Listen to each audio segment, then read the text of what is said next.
우리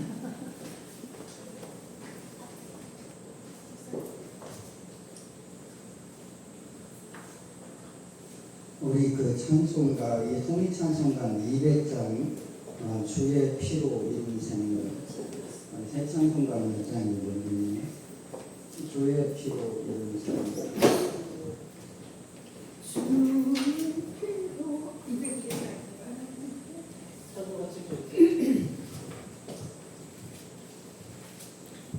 266장 266장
의로우시며 은혜로우신 주님, 나의 부활이요 생명이신 영광의 주님, 우리 아버지 우리 하나님을 이 시간도 내 영혼이 찬미하고 찬송하오며 주님께 영광과 존귀와 거룩함과 영원한 능력과 감사를 올려드립니다. 아멘. 이 시간도 하늘문을 열어주시며 이 강단과 예배처소를 거룩하게 구별하시며 친히 이곳에 임재하여 주시며 주님 말씀하시며 가르치시며 증거하시며 주님의 은혜와 진리의 말씀을 주의 성령으로 우리의 마음과 생각 속에 기록하여 주시며 겸손히 주님과 함께 동행하며 주님의 뜻을 순종하며 수종들며 받들기에 부족함이 없는 심령들로 빚으시고 만드시고 세워주시자 이 마지막 때 오직 주의 이름과 영광을 위하여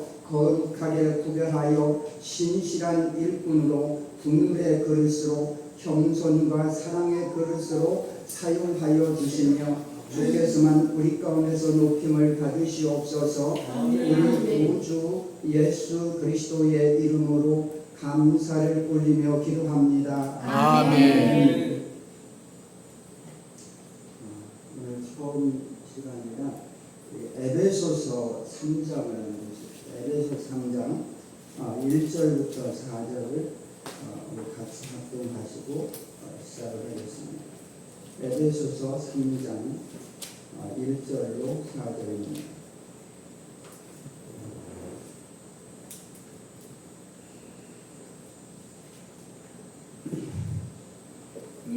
이름으로 예수의 일로 너희 이방인을 위하여 갇힌 자야 된 나 바울이 말하거니와 너희를 위하여 내게 주신 하나님의 그 은혜의 경륜을 너희가 들었을 터이다. 곧 계시로 내게 비밀을 알게 하신 것은 내가 먼저 간단히 거룩함과 같으니 그 4절까지요. 그것을 읽으면 내가 그리스도의 비밀을 깨달은 것을 너희가 알 수 있으리라. 아멘. 아멘. 이게 지금 제목에는 하나님의 영원하신 경륜 속에 있는 비밀. 이게 굉장히 큰 영원 전부터 영원 후까지의 하나님의 영원하신 은혜의 경륜인데, 지금 은혜의 경륜이라고 해서 그 속에 있는 하나님의 비밀, 이제 그런 제목으로 크게 잡았어요. 근데 오늘은 이거를 이 전제를 하는 게 아니라 그 중에서 처음 시작하는 부분을 하려고 해요. 그래서 오늘 하고자 하는 그 말씀의 제목은 계시와 하나님의 말씀, 계시와 말씀, 이런 이 관계 속에서 이 주제를 가지고 이게 길지 않지만 이렇게 말씀을 같이 살펴보려고 합니다. 계시와 말씀. 예, 우리가 제가 질문을 한번 해보자면요. 여러분 성경 하면 뭐가 생각나요? 우리 여기도 지금 종교개혁의 5대 원리가 이렇게 나와 있는데 처음 나온 게 성경이잖아요. 성경. 그럼 성경 하면 뭐가 생각나요? 하나님. 하나님의 말씀. 그래서 모든 교단이 가장 중요하게 첫 번째로 이야기하는 그런 슬로건이 표가 이거예요. 성경은 하나님의 말씀이다. 이것이 우리의 신앙과 생활에 정말 기준이 되고 표준이 되는 거예요. 이것이 주범이 되는 거죠. 그래서 그런데 우리가 제가 신학교 다닐 때요, 처음 한 이야기가 이게 하나님의 말씀인데 그 하나님의 말씀을 이게 성경이 하나님 말씀을 담고 있는데, 그래서 성경하면 조금 더 하나님의 말씀이 어떻게 해서 우리에게 전해졌냐면 계시를 통해서 우리에게 주어졌다고 말씀하십니다. 그래서 성경을 다르게 막 하나님의 말씀이면서 그 하나님의 말씀은 하나님의 계시를 통해서 우리에게 주어진 말씀이라는 거예요. 여러분, 가장 하나님께서 우리에게 주신, 가장 먼저 우리에게 주신 것이 뭐라고 생각하세요? 여러분, 하나님 은혜라는 것은 하나님부터 나오는 거예요. 인간에게서 나오는 게 아니에요. 인간 세계 속에서 우리가 사람들과 관계 속에서 은혜를 이야기할 때는 그거는 상징적이고, 그거는요 비유적이고, 그것이 실제가 아니에요. 그거는 하나님의 은혜의 실제를 보여주는 하나의 그림자고, 그리고 하나의 비유에 불과한 거예요. 그 은혜의 본질은 하나님께서 우리에게 주신 하나님으로부터 나오는 거예요. 사람에서 나오는 게 아니에요. 그래서 이 은혜라는 것 자체가, 이 은혜를 하나님 우리에게 주셨다는 것, 그 은혜가 하나님으로부터 우리에게 직접 하나님께로부터 나온 것이고, 하나님이 우리에게 주신 것을 우리가 받았다는 의미가 있어요. 그 은혜 보면은 거기 인간이 개입될 수 있는 공간이 아니에요. 은혜라는 것은. 그러니까 하나님이 정말 우리에게 처음으로 우리의 삶 속에서 가장 먼저 하나님이 우리에게 주신 은혜가 뭐냐면 이 말씀이라는 거죠. 말씀. 우리가 그 신약 속에서 이야기할 때 말씀을, 이 계시라는 측면에서 말씀을 이야기할 때 이렇게 이야기해요. 그러니까 모두 이거 조직신학에서도 그런 이야기했는데, 이렇게 그거를 read what revelation, 이렇게 계시. 그러니까 이 행위와 말씀 계시라고 보통 이야기해요. 행위와 말씀 계시. 우리가 모든 세계가 무엇으로 하나님께서 모든 세계를 창조하셨다고 했어요? 말씀으로 창조하셨다고. 그러면 하나님이, 이게 하나님께서 말씀으로 창조하실 때는요, 이게 인간이 존재하지 않을 때예요. 우리가 이게 하나님이 말씀으로 모든 만물을 창조할 때 그거를 본 사람이 없어요.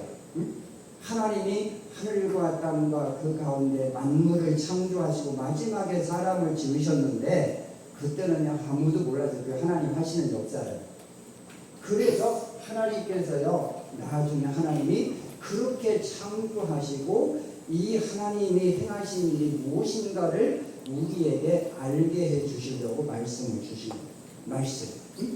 그래서 이 말씀은 두 가지의 말씀은 하나님이 하신 일, 그러니까 하나님이 말씀하신 것은요, 하나님이 말씀하신 것은 그대로 되는 거예요. 하나님은 성경을 우리에게 주셨을 때 성경은 하나님의 계시의 기록인데 하나님의 행하신 일, 그러니까 우리가 이걸 두 가지로 이게 성경을 보는 시각이 두 가지예요. 우리가 성경에서 다양한 내용들을 자기의 관심사에 따른 사를 통해서 성경을 통해서 다양한 그런 응답을 우리가 성경을 보면서 받을 수 있지만, 그러나 신약 속에서 이게 하나님의 은혜의 시각 속에서 볼 때 하나님이 우리에게 계시해 주신 중요한 두 가지의 시각이 있는데, 그게 뭐냐면 하나님이 누구신가 하는 거예요.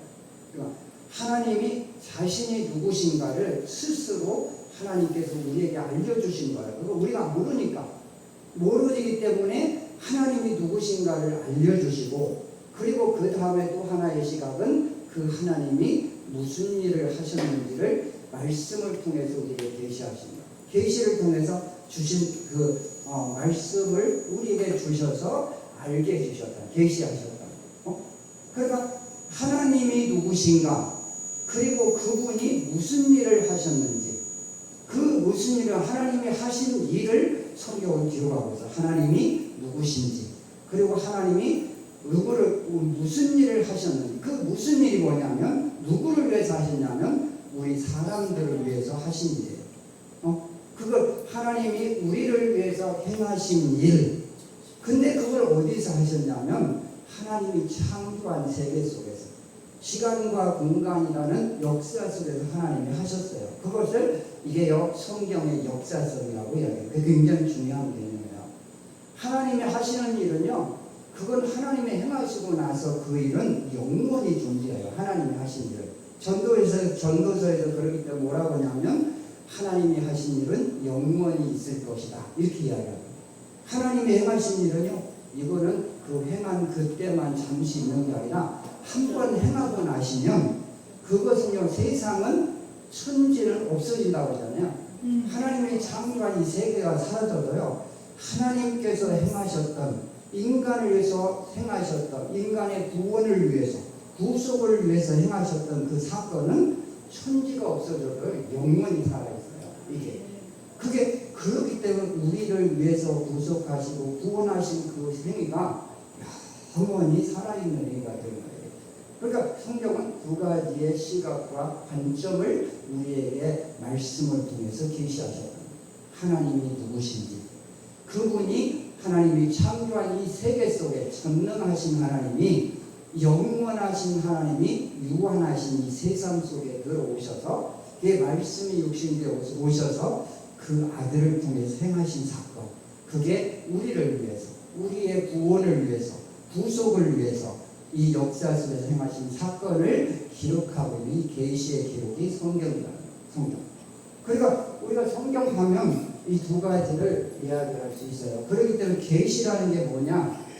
제가 처음에 대학교 다닐 때요, 이 CCC라는 대학생 선교회에서 제가 CCC 활동을 하면서 처음 이제 하나님을 인격적으로 이렇게 하나님을 대면하면서 이제 알게 됐던 그 시기인데, 그때 지금은 돌아가셨지만 김종 목사님이라는 분이 있어요.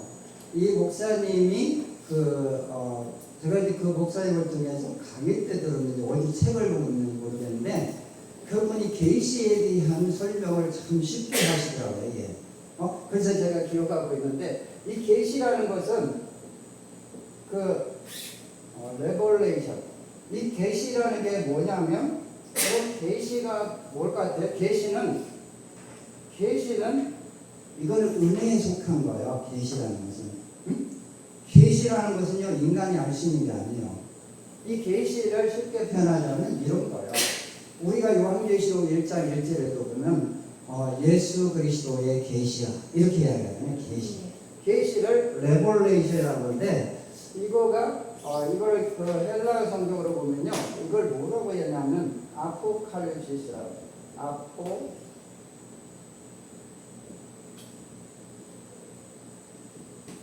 이거 계시라는 뜻이야. 근데 이 말이 무슨 의미를 지니고 있냐면요, 이런 거예요. 우리가 쉽게 이야기하자면 인간이 가지고 있는 모든 지혜와 지식과 능력과 경험과 인간이 가지고 있는 모든 세계의 모든 것을 다 동원해서 알려고 해도 절대 알 수 없는 절대 비밀, 그것을 하나님께서 은혜로 우리에게 알게 해주신 그것을 가리켜 계시라고 해요.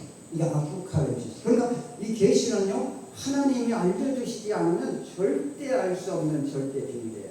이거를 하나님께서 은혜로 처음에 말씀에 이 비밀들을 담아서, 이게 성경의 기자들, 성경의 기자들인데 이게 성경이 다른 책하고 다른 이유는 이게요, 성령의 하나님의 감동으로 기록됐다는, 이게 다른 거예요. 그러니까 하나님의 감동을 통해서 이게 기록된 이 말씀 속에 하나님이 누구신가, 그리고 하나님이 우리를 위해서, 우리 구원을 위해서 역사 속에 행하신 일이 무엇인가를 담아서, 정말 그것이 인간의 언어를 통해서지만 전능하신 하나님이시기 때문에 그 언어 속에 하나님의 말씀이 담겨지도록 하나님의 성령이 감동해서 기록하여 우리에게 주신 것이 하나님의 말씀이고 성경이에요. 성경은 그래서 하나님의 말씀이라고 해요. 하나님 다른 거는 말씀이 아니에요. 하나님께로부터 하나님 은혜로 기록해서요, 우리에게 계시를 통해서 이렇게요, 우리에게 주신 거예요. 이게 성경이 하나님 말씀이라고 하는 그런 뜻이에요. 하나님 말씀. 그래서 이 하나님 말씀은 이게 하나님께로부터 주어진 하나님의 입으로 나온 말씀이 담겨져 있다는 거예요. 이것이요. 그렇게 돼 이 말씀은 믿는 자 속에서 그 하나님의 말씀인 것이 확인되어져요. 우리가 세상 사람들이 쓴 책을요, 그걸 사람들이 인간에게서 나온 그 글을 어떤 사람들이 이렇게 가정을 해보세요. 이게 하나님, 자기가 쓴 게 하나님 말씀이라고 이야기할 때 그것이요, 말씀이라고 믿는다고 그러세요. 그게 하나님의 역사가 있는 게 아니에요. 그건 사람의 글에 불과한 거예요. 하나님이 감동하시고 하나님이 보증하는 글이 아니에요. 그런 거는. 그런데 성경은 하나님이 감동하시고 하나님이 보증하시는 거예요. 이게 믿기만 하면. 그게 다른 거예요. 우리가 요즘에 AI라는 거 있잖아요. 굉장히 사람들에게 이게 인기를 주고 최고의 요즘에 핫한 그런 도구란 말이죠. AI. 근데 우리가 잘못 오해하면요, 잘못 생각하면 이 AI를, 이게 시대가 이제 조금씩 더 가게 되면요, AI가 사람의 모든 지식, 이 지식은요, AI가 가장 잘 알고 있는 지식이에요. 왜냐하면 AI라는 기본이 뭐냐면 모든 세상에 있는 모든 정보들을, 데이터를요, 다 이게 칩에다가 집어넣어서 그 모든 자료를 다 가지고 나서 거기서 끄집어내는 기계라는 거예요, AI가. 그러니까 본질을 보면 이 AI가 아무리 똑똑해도 한계가 있는 거예요. 인간을 통해서 이렇게 나온 그런 지식이 그 속에 들어가서 그것을 통해서 얻어지는 정보예요. 그러니까 정보를 얻고 이런 것은 괜찮은데 쉽게 되지만 우리가 중요한 한 가지 사실을 놓쳐서는 안 되는 게 그건요, 인간 속에서 나온 거예요. 본질 자체가. 이 본질을 이해를 못하면요, 혼란스럽게 되어지는 거예요. 나중에 이 AI를 사람들이 편리하고 그것에 신뢰성을 갖게 되면 사람들이 다 AI를 의지하게 돼 있어요. 지금도 그렇게 막 사람들이 관심을 갖기 시작하고, 그렇게 되면 무슨 문제가 생기냐면 AI를 뭐처럼 생각하겠어요? 모든 판단과 기준과 행위의 표준으로 생각하는 거예요, 사람들이. 아무리 그래도요, 그게 절대 넘을 수 없는 선이 있는데 그것이 뭐예요? 하나님이 우리에게 주시는 말씀과는 다른 거예요, 본질이. 그 AI가 가지고 있는 그 본질은 인간이라고 한다면 이 하나님의 말씀의 본질은 하나님이세요. 이게 다른 거예요. 아무리 AI가 똑똑하고요, 세상 속에서 인간의 모든 걸 흉내내고요, 가장 모방하고 막 그 인간처럼 감정을 그렇게요, 이게 습득하고 그거를 표현해낸다고 해요. 그게 AI에 불과한 거예요. 그건 이게 뛰어넘을 수 있는 한계가 있단 말이죠. 뛰어넘을 수 있는 한계. 그러기 때문에 그 AI에서 나오는 지식이나 정보는요, 영혼을 살릴 수 있는 힘이 없어요. 영혼을 구원하고 살리는 것은 오직 하나님께로부터 나오는 말씀 외에는 존재하다. 아멘. 그렇기 때문에 영혼을 살리고 구원하는 이 속에는 아무 도움이 안 된다는 사실을 명심해야 돼요. 이게 본질 자체가 다른 거예요. 말씀은 믿으면 영혼을 살리고 구원하는 능력이 있고 우리의 삶 속에서 하나님이 어떤 분이신가를 드러낼 수 있는 그러니요 권세와 능력을 하나님께서 보증하시지만 이 AI는요 거기서 나오는 인간의 지식은 한계가 있어요. 우리가 이런 예를 들을 수 있어요. 그러니까 AI 속에 보면은 이런 것도 있잖아요. 유명한 설교자들, 지금까지 지내온 세계 속에서 정말 유명하고 능력 있는 목회자들 설교한 그 종들이 하나님의 종들이 설교한 말씀까지 다 담으니까 그거를 가지고 거기서 설교 한 편을 끄집어낸다든가 말씀을 거기서 끄집어내도요 하나님은 그것을 통해서 역사하지 않아요. 그거는 그 사람의 그 목사님의 당대에 하나님이 사용하실 때 역사를 하신 거예요.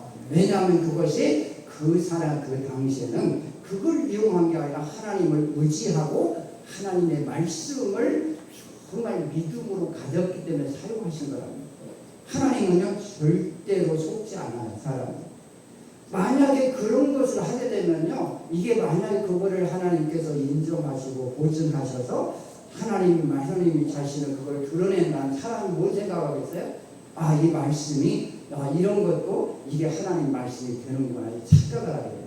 하나님이 하나님 되심을 드러내는데 제한이 되는 거예요. 방해가 되기 때문에 하나님은 속지 않아요. 절대 그런 걸 통해서 하나님이 자신을 드러내지 않아요.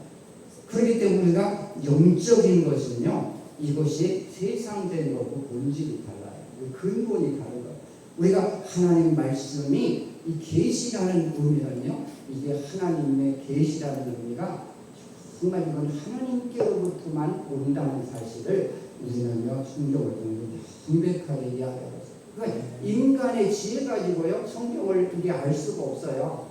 인간의 지식 이런 게 아니라 우리가 성경을 알려면 반드시 하나님께서 그거를 알려주시기 위해서요 하나님이 사용하신 게 뭐냐면 성령을 통해서 일하시는 거예요. 예. 그리고 하나님 말씀이 우리 속에 믿음이 되게 하시도록 하기 위해서 성령이 이 말씀을 사용하시면 그 말씀이 우리에게 믿음이 되어지고 그리고 믿음이 되어져야 이게 하나님 말씀이라는 걸 확인할 수 있어요.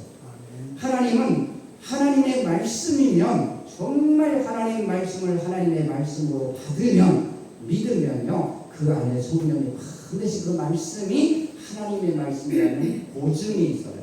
그게 증거가 따라오게 되죠. 경험이.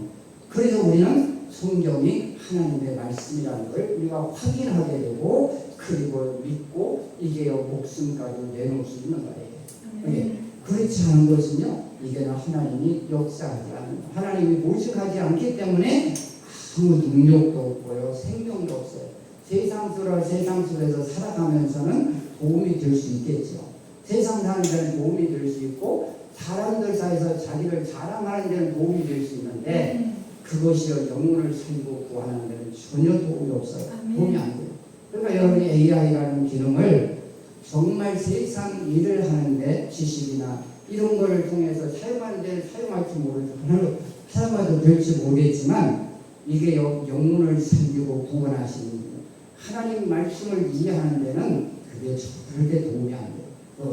오히려 영적인 회복을 가져오게 되고 이게 하나님의 뜻을 거역하는 방향으로 나가게 돼 있어요. 우리가 AI가요 이렇게 계속 발전하면서 극치에 가게 되면 이게 적그리스도에게 사용되어요. 우리가 요한계시록 12장인가 13장을 보면 거기에 그렇게 있어요.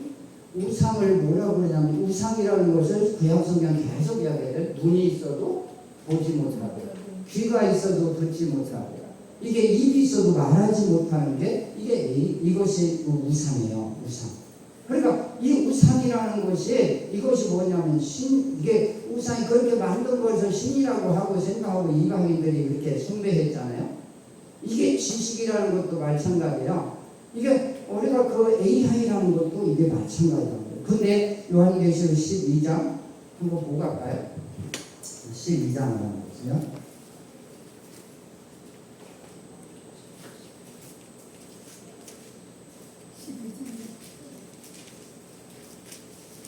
공독해 드릴까요?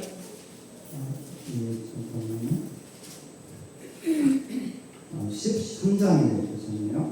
13장 14절부터 15절까지 한번 읽어보겠습니다. 14절 짐승 앞에서 받은 바 이적을 행함으로 땅에 거하는 자들을 미혹하여 땅에 거하는 자들에게 이르기를 칼에 상하였다. 살아난 짐승을 위하여 우상을 만들라 하더라. 그가 권세를 받아 그 짐승의 우상에게 생기를 주어 그 짐승의 우상으로 말하게 하고 또 짐승의 우상에 경배하지 아니하는 자는 무엇이든지 다 죽이게 하더라. 여기 보면 이게 여기서 이제 우상이 등장하는데 우상이라는 건 말을 못해요. 그런데 거기에 우상에게 뭐예요? 짐승에게 짐승 우상에게 이게요 사단이 생기를 주는 거예요. 생기를 주어서 말을 하게 한다고 성경은 기록하고 있어요. 이게 옛날에 이해하기 어려웠지만 지금은 쉽게 이해가 되는 거예요. 뭐냐면 말 못하는 우상에게 칩을 집어넣으면요 거기서 말을 한단 말이에요. 말을 하게 만들 수 있어요. 요즘은 그게 너무나 쉽게 이해가 되는 거예요. 그러니까 그것이 지금 마지막에 이제 그 최종 마지막에 적그리스도가 이 짐승이 등장할 때 이 우상이 등장할 때 우상이 그렇게 해서 만들어지는 이 말하는 우상이 생긴단 말이에요. 그때 사용되어지는 도구가 이게 AI라는 거죠. AI가 그렇게 되어질 거예요, 결국은. 그래서 우리가 이 AI라는 것이 무엇인지 그 본질을 이해해야 돼요. 그거는요 인간 속에서 만들어진 거, 인간이 만든 거고 세상 속에서 만들어진 것이지 하나님께서 원하시는 것이 아니라 하나님의 뜻을 이해하는 데는 도움이 안 돼요. 이게 절대로 알 수 없어요. 그렇기 때문에 성경은 하나님께서 우리에게 주신 것을 알게 하시려고 하나님이 우리에게 뭐를 주셨냐면 성령을 주셨다고 말씀하십니다. 성령이 없으면 아무도 성령으로 하지 않고는 말씀이 무엇인지를 알 수가 없어요. 성경이. 그래서 성경은 이렇게 이야기하는 거죠. 자, 고린도전서 2장을 합니다. 고린도전서 2장.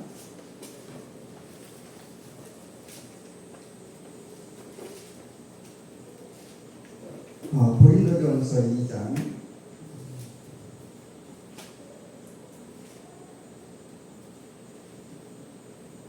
공독해 드릴까요? 잠깐만요. 제가 그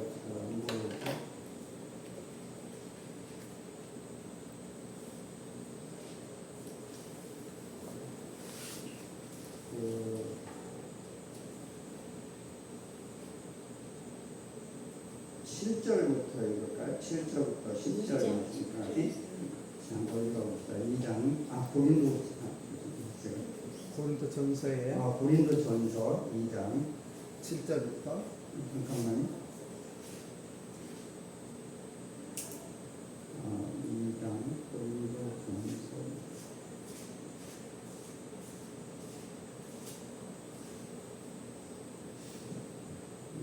2장 9절부터 읽었어요. 9절부터 12절까지. 9절부터 예, 9절부터 12절. 기록된 바 하나님이 자기를 사랑하는 자들을 위하여 예배하신 모든 것은 눈으로 보지 못하고 귀로 듣지 못하고 사람의 마음으로 생각하지도 못하였다 함과 같으니라. 오직 하나님의 성령으로 이것을 우리에게 보이셨으니 성령은 모든 것 곧 하나님의 깊은 것까지도 통달하시느니라. 사람의 일을 사람의 속에 있는 영 외에 누가 알리요? 이와 같이 하나님의 일도 하나님의 영 외에는 아무도 알지 못하느니라. 우리가 세상의 영을 받지 아니하고 오직 하나님으로부터 온 영을 받았으니 이는 우리로 하여금 하나님께서 우리에게 은혜로 주신 것들을 알게 하려 하심이라. 아멘. 하나님이 우리에게 은혜로 주신 것들을 알게 하기 위해서 하나님이 뭐를 주셨냐면 하나님의 성령을 우리에게 주셨다는 거예요. 그러니까 성령으로 하지 아니하고는 하나님께서 우리에게 은혜로 주신 것을 절대 알 수 없는 비밀이라는 거죠. 예. 우리가 성경을 이렇게 이야기하죠. 성경이 하나님의 계시의 기록인데 계시라는 건 알게 하셨잖아요. 절대 알 수 없는 비밀을 하나님의 은혜를 통해서 성경에 기록함으로 알게 하셨어요. 그런데 여전히 비밀로 남아있다는 거예요. 그래서 이거를 성경을 헬라어 성경에 뭐라는 미스테리온이라는 단어를 써요. 그리스도의 비밀 이렇게 표현하죠. 이게 계시되어진 비밀이란 말이죠. 이미 성경 속에서 계시를 기록해 놨음에도 불구하고 여전히 비밀로 남아 있어요. 그 비밀이 성령을 통해서만 열려지게 돼 있어요. 성경을. 그거를 성령으로 열려질 때 그 말씀이 우리에게 믿음이 되는 거예요. 이게 성경은 그러기 때문에 로마서 10장 17절에 이르죠. 믿음은 들음에서 나며 들음은 그리스도의 말씀으로 말미암았느니라. 그러니까 그리스도의 말씀, 이게 하나님의 말씀이고 진리의 말씀이에요. 이 말씀을 성령께서 사용하셔서 우리 속에 믿음으로 거하게 하시는 거예요. 생명으로 영으로 살게 하시는 거예요. 이게 성령이 하시는 거예요. 그래서 이게 우리가 하나님께서 모든 세계를 창조하신 비밀을 무엇으로 하나님이 알려주시냐면 이 성령을 통해서 알려주시고 또 다르게 표현하면 믿음을 통해서 알려주시는 거예요. 아멘. 그래서 히브리서 11장 2절 3절에 보면 뭐 그렇게 이야기하죠. 모든 세계가 믿음으로 모든 세계가 하나님의 말씀으로 지어진 줄을 안다 이죠. 그러니까 믿음이 아니면 이 세계가요 하나님이 말씀을 통해서 창조하셨다는 이 비밀을 알 수가 없어요. 하나님의 말씀을 정말 이렇게 성령으로 하나님 말씀으로 듣는 사람은 그 말씀이 그 속에 믿음이 되어져서 그 믿음으로 하나님께서 가진 사람이 하나님을 확인시켜 주는 거예요. 이게 모든 세계가 하나님의 말씀으로 지어졌다는 것을 확인시켜 주시고 알게 해 주시고 경험시켜 주시고 보증하십니다. 이 보증과 이 증거가 있어요. 이게 다른 모든 것들은 그 증거가 따라오질 않아요. 이게 아무 효력이 없지만 하나님의 말씀은 하나님이 보증하신다는 거예요. 성령을 통해서. 그래서 믿음으로만 영적인 하나님의 세계가 열려지고 보여지고 알아지는 거예요. 이게 성령을 통해서. 그러니까 이게 굉장히 중요한 거예요. 하나님이 가장 먼저 우리에게 은혜로 주신 이 계시로 우리에게 은혜의 계시로 주신 것이 말씀이에요. 하나님의 말씀. 하나님. 그래서 이 하나님 말씀은 너무너무 중요한 거예요. 하나님 그러기 때문에 성경을 행위의 말씀 계시라고 하는 것은 하나님께서요 단지 말씀으로만 우리에게 하시고 끝난 게 아니에요. 하나님 말씀에는 반드시 그 말씀에는 증거가 따라오고 있어요. 그래서 하나님이 하신 일들은 반드시 그 다음에 하나님의 계시를 통해서 하나님 이게 무슨 일로 내가 이렇게 했는지 하나님 확인시켜주는 증거가 따라와요. 그래서 로마서 5장 8절에 그랬죠. 우리가 아직 죄인 되었을 때 그리스도께서 우리를 위하여 죽으심으로 하나님께서 우리에게 대한 자기의 사랑을 확증하셨느니라. 이게 십자가에 예수님 하나님의 아들이 역사 속에 오셔서 십자가에 못 박혀 죽으셨단 말이죠. 근데 이거는 죽은 것만 보면요 이분이 하나님의 아들이신지 이분이 행하신 일이 무슨 뜻인지를 알 수가 없어요. 이게 비밀이란 말이에요. 근데 이거를 하나님의 성령이 이 기록한 이 말씀을 통해서 확인시켜줘요. 이 예수님 하나님의 아들이 십자가에 죽으신 이 사건은 하나님께서 우리를 사랑하시는 확실한 하나님의 보증이고 증거라는 걸 확인시켜주는 거예요. 이게 말씀이 따라오고 설명이 따라와요. 이게. 그래서 이 행위가 예수님이 십자가에 죽으신 이 사건이 하나님의 행하셨다는 사실을 때 우리는 확실하게 믿음으로 아는 거란 말이에요. 이게 그것이 영원한 하나님의 증거로 살아있는 거예요. 말씀 그래서 반드시 생명의 영생의 보증이 있어요. 예수님 그랬잖아요. 요한복음 12장의 마지막 부분에 보면 이렇게 이야기하죠. 아버지께서 나의 말할 것과 이룰 것을 친히 명령하여 주셨으니 나는 그의 명령이 하나님 아버지의 명령이 영생인 줄 아노라.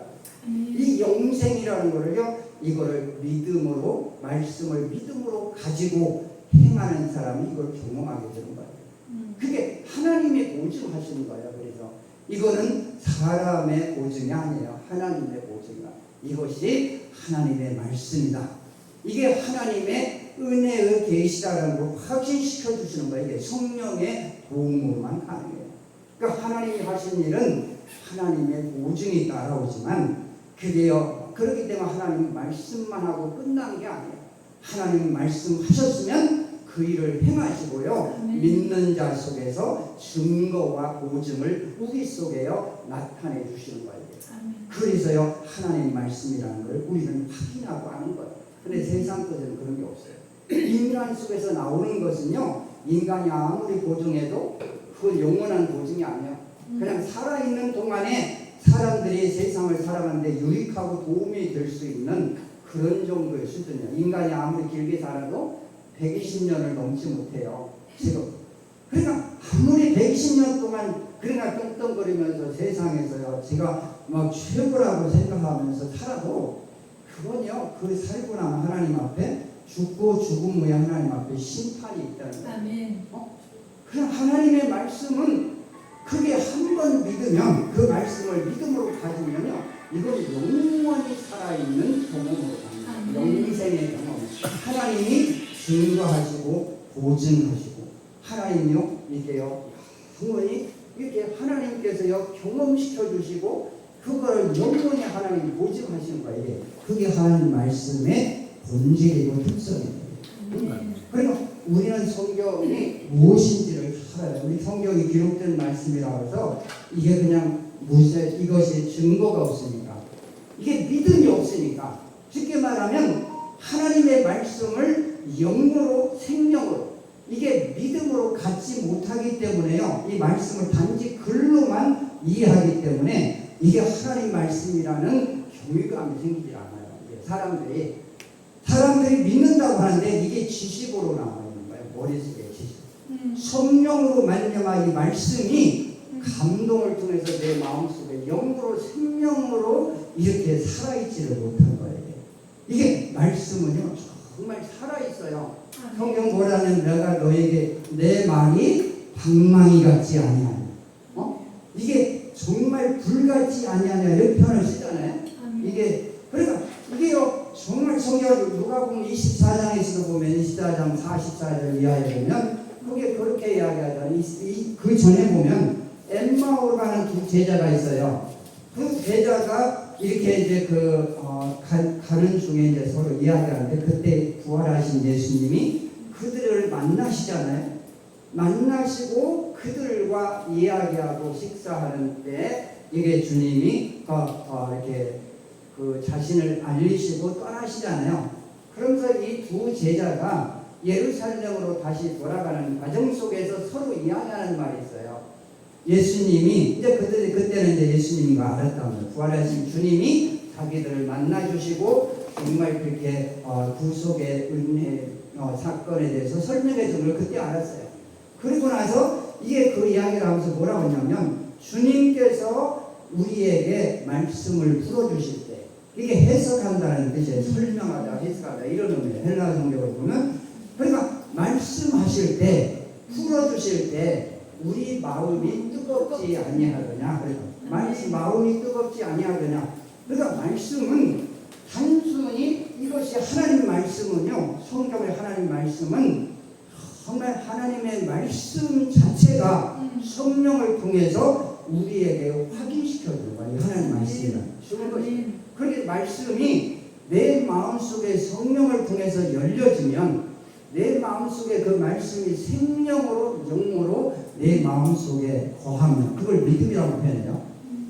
그걸 다르게 사람들이 사람들이 좋아하는 표현을 쓰자면 그거를 레마라고 이야기해요. 레마. 이게 헬라에서는 로고스와 레마 이야기하잖아요.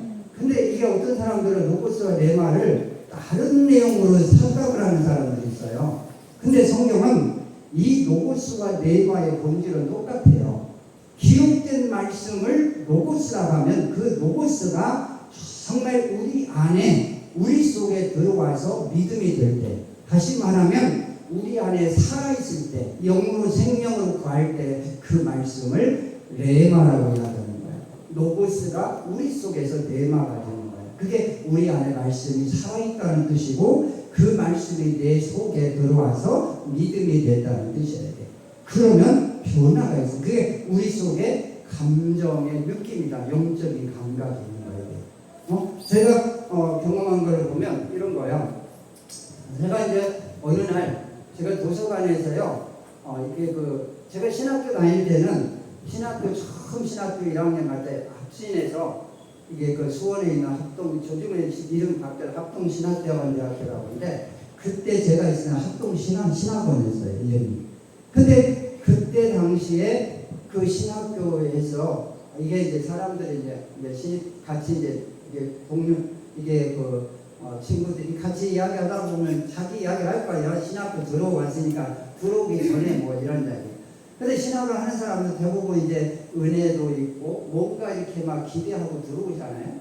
그러니까 그런데 이제 그런 속에서 이제 이야기를 제가 들었던 이야기가 어떤 사람들은 성경을 이게 2번 읽었다. 창세부터 한계까지 2번 쭉 다 읽었다라고 이야기해요. 어떤 사람은 뭐 7번 읽었다 이런 이야기를 하더라고요.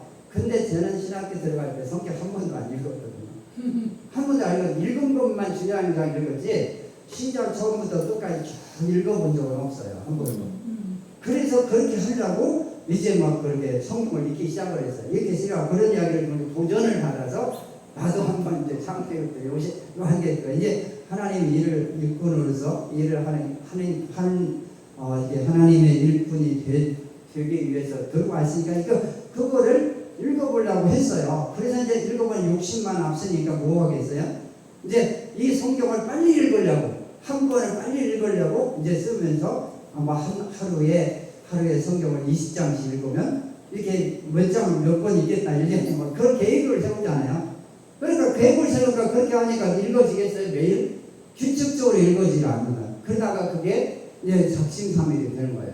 읽다가 나중에 이제 그거를 중단하게 되고 또 안 읽다가 이렇게 반복하다가 또 어느 사이에 포기하게 되게 돼요. 그런 세월이 정말 몇 년이 지난 다음에 어느 날 도서관에서요. 이게 로이드 존스의 그런 설교학이라는 책을 보는데 거기에 그런 내용이 있더라고요. 그 목사님이 뭐라고 써있냐면 성경을 하루에 4장씩 읽으면 1년에 구약을 한 번 읽고 신약을 2번 읽을 수 있는 분량이 된다는 거예요. 그게 그때는요. 그것이 내 마음속에 들어오더라고요. 그 말 자체가. 그러면서 그때부터 이제 성경을 읽기 시작한 거예요. 이게 하루에 4장씩 계속해서 이거를 꾸준히 읽었어요. 이게 만약에 이것이 계속 읽다가 못 읽으면 그 다음 날 4장을 6장, 8장을 읽으면서 그렇게 채워갔단 말이에요. 이거를. 근데 그렇게 읽어가면서 그게 그때부터는 이게 읽어지더라고요. 계속. 읽어지면서 그게 2년에서 한 5년 정도가 그 사이 정도 읽으니까요. 성경을 읽는데 불이 오는 거예요. 이게 가슴에서 불이 느껴져요. 성경을 읽으면. 그래서 이게 성경이 정말 하나님의 말씀이라는 사실을 정말 성경이 살아있는 하나님의 말씀이고 그 말씀이 불이라는 걸 그때 느끼기 시작한 거예요. 그래서 요즘에는 제가 그리고 나서는 이제 그 성경도요 이렇게 그렇게 이제 이런 경우에 그러면서 이제 이게 영적인 감각이랄까. 그러니까 어떤 책들은요 이게 이 책들을 이게 사람과의 대화도 마찬가지인데 사람과 대화하다 보면요 이 믿음이 있으면 성령의 감동이 이게 영적인 감각이 있으면요 이게 사람과 대화 속에서 하나님이 기뻐하시는 대화인지 아닌지를 감지할 수 있어요. 이게 우리 속에서 이게 정말 그래요. 저는 내 속에서 감동이 일어나요. 속에서부터 이렇게 일어나게 하고 밖에서부터 이게 훑고 지나가는 감동이 있거든요. 그러니까 이것이 느낌이 있어요. 그게 그래서 저는 이제 그러면서 느낀 게 뭐냐, 아 이게 하나님이 기뻐하시는 대화구나. 아 그렇지 않은 그냥 밋밋한 일상적인 대화구나 하는 거를 이렇게 해서 분별을 하는 거예요. 이게. 어느 날 도서관에서 책을 보는데 이런 책이 있더라고요. 이게 캐톨릭 계통의 캐톨릭 계통의 그 책 쪽에 성 프란시스라는 프란시스의 작은 불꽃인가? 그게 그런 책이 있어요. 거기에 이게 중세 시대 수도원 원장이었는데 그분의 경험을 이렇게 쓴 책이 있어요. 오상이라는 책이 있는데, 근데요 제가 그 책을 읽는데요, 그 책을 읽는데 성령이 감동을 하는 거예요. 불이 이게 이렇게 속에서부터. 그래서 이거 다른 책에서는 그런 걸 못 느꼈는데 그 책을 읽는데 그런 느낌이 오더라고요. 그래서 제가 그 생각을 했어요. 이 책은 하나님이 기뻐하시는 그런 글을 담고 있는가 보나, 이런 생각을 제가 하게 된 거예요. 그래서 우리가 성경은요 하나님의 보증이 있어요. 성경을 읽으면 하나님 말씀이라는 보증이 있어요. 이게 성경이 다른 책하고 근본적이고 본질적으로 다른 차이점이에요.